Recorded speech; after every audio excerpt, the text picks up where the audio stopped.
Kwa majina naitwa Robert Cheleo, ni mbunifu wa zana rahisi ya kupandia mbegu za pamba, alizeti, lakini pia na mahindi. Zana hii imetengenezwa mahususi kumsaidia mkulima kwanza kupanda kwa kufuata nafasi zinazopendekezwa na wataalamu, kwani mashine hii ilitengenezwa ili ifiti kwenye mazao niliyoyataja hapo kama mahindi, alizeti na pamba, ambayo yote yanashabihiana kwenye nafasi za upandaji, sentimita 60 kutoka mstari na mstari na sentimita 30 kutoka shimo hadi shimo.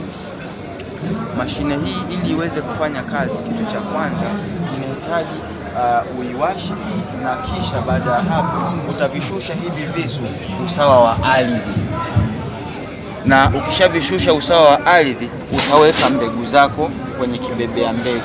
Hizi ni mbegu za pamba ambazo ndani yake kuna mfumo unaochota mbegu na kudondosha chini, na inapodondoshia ni kwenye ule mfereji ambao unakuwa umefunguliwa na hiki kifungua ardhi.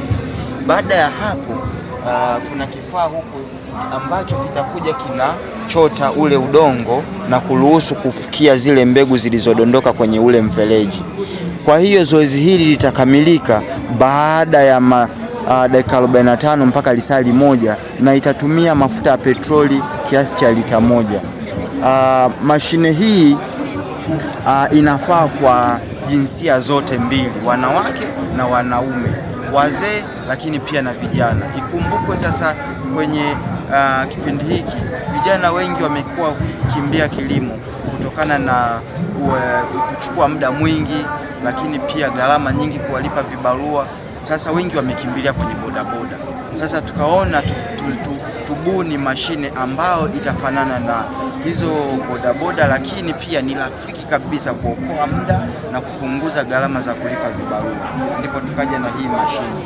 Lakini ukiachilia hiyo, mashine hii imetengenezwa pia mahususi kumsaidia huyu mkulima asipate shughuli za kuchomwa na jua ama mvua wakati akiwa shambani.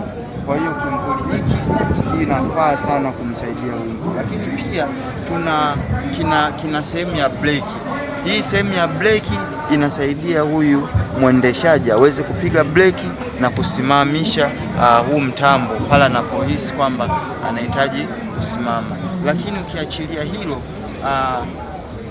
mashine hii pia ina sehemu ya kuwekea mafuta na ina sehemu ya engine, lakini ina sehemu hii ya kuongezea gia high na low. Hii inasaidia kipindi ambacho unapokuwa shambani, kwa sababu mashamba hayako na usawa kwa maana ya uniformity. Kwa hiyo tunaweka low ili iwe na nguvu, lakini ili iwe na nguvu zaidi tuliamua kuiwekea na differential. Hii differential inasaidia kwa ajili ya kuwa na nguvu zaidi inapokuwa shambani, na ina sehemu ya kupiga forward na reverse. Kwa hiyo hii ni gear lever.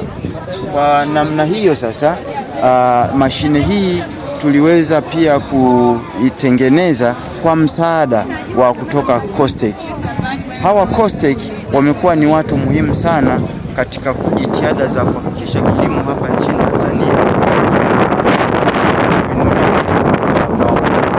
kwani wameweza kutoa fedha na sisi tumeweza kuiboresha mpaka tunavyoiona katika muonekano kama huu. Tumshukuru Rais wa Jamhuri ya Muungano wa Tanzania Samia Suluhu Hassan, lakini pia tupende kuwashukuru wadau wengine, bodi ya pamba, Biosustain na wengine wote walioshiriki kwa namna moja au nyingine kwa kuja na huu ugunduzi ambao utamsaidia sasa huyu mkulima kupanda kwa wakati, kukimbizana na huo msimu wa kilimo. Mawasiliano mtatupata kupitia namba zifuatazo: 0788185644 Ukiliguru. Asante.